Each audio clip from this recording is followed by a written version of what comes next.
Does the government work for us or do we work for the government? Can the federal government take credit for saving us from a plot of its own creation? Tonight, has the federal government kept us safe, or does it just want us to think that it has kept us safe? Since the tragedy of 9/11, numerous crazies and low-level copycats have engaged in criminal behavior which they hoped would result in the deaths of innocent Americans and somehow advance their cause of jihad. If you ask the leadership of the FBI, most of whose field agents are tireless, dedicated, Constitution-supporting professionals, it will tell you that the FBI, has foiled about 17 plots to kill Americans during the past 10 years. What it will not tell you is that there have been 20 foiled plots, and of them, 3 were interrupted by members of the public. The 17 that were interrupted by the feds were created by the feds. We all remember the 3 that were foiled by diligent Americans: the shoe bomber, the underwear bomber, and the Times Square bomber. In all of these cases, the crimes charged were those of attempting to kill and conspiring with others to do so.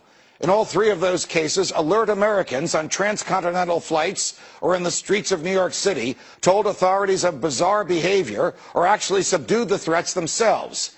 There was no foiling by the FBI. The plotters were, thankfully, bumbling fools who had poorly planned their criminal behavior and who ended up harming no one.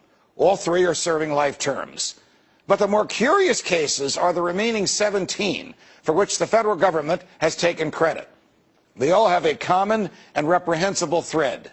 They were planned, plotted, controlled, and carried out by the federal government itself. In all of these 17 cases, from the Fort Dix 6 to the Lackawanna 7 to the Portland parade bomber, the feds found young men of Muslim backgrounds, loners who were bitter at America. They befriended them, cajoled them, and persuaded them that they could change the world by killing Americans. In all these cases, agents worked undercover and portrayed themselves to the targets as Arabs of like un-American mind. In some cases, the federal agents used third parties to act as middlemen. The third parties were typically persons who had been convicted of crimes and who, in return for leniency at their own sentencings, were willing to work with the same feds who prosecuted them in order to help the feds entrap whomever else those feds were pursuing. Thus, in all 17 of these cases, because of the command and control of federal agents, no one was ever in danger, no one was harmed, no bomb went off, and no property was damaged. But in all those cases, the losers whom the feds targeted each believed that they were interacting with real plotters who would bring them cash and bombs. As we know, sometimes the cash arrived, but the bombs never did. The defendants were essentially charged and convicted for playing a game with federal agents. The most recent of those government-generated plots was revealed yesterday. It has a new twist because it allegedly involves agents of the intelligence apparatus of the government of Iran. It, too, was destined to go nowhere, as the feds monitored and taped every move made by their target as he interacted with federal agents whom he stupidly believed to be drug dealers and co-conspirators. Today, the feds themselves revealed that high officials of Iran's government knew nothing of this. Of course, the neocons have demanded bombs on Tehran, no matter what the government there knew.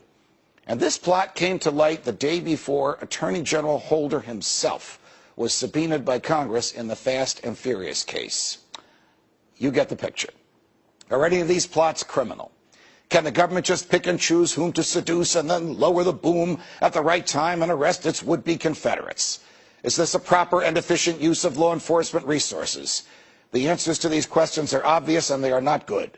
The courts have made this legal, so long as the target of these plots had a mental predisposition to cause harm. But none of this keeps us safe. All of this makes us less free, as any one of us can be entrapped. And we are fools if we praise the government for exposing a plot of its own creation and saving us from a danger that never existed. Can the government break the law in order to enforce it? Well, when it does, it becomes a law unto itself, and the rule of law dies as the feds decide whom to target and whom to trap. Think about it. Are we really safe in a false sense of security? Why do we pay the government to trick us into believing it is keeping us safe? When no one is harmed and the government controls the plot, aren't we just punishing someone for his thoughts? And in a free society, aren't free people free to think as they wish? This must be so, because if the government can punish our thoughts, there are no limits to its power. From New York, defending freedom.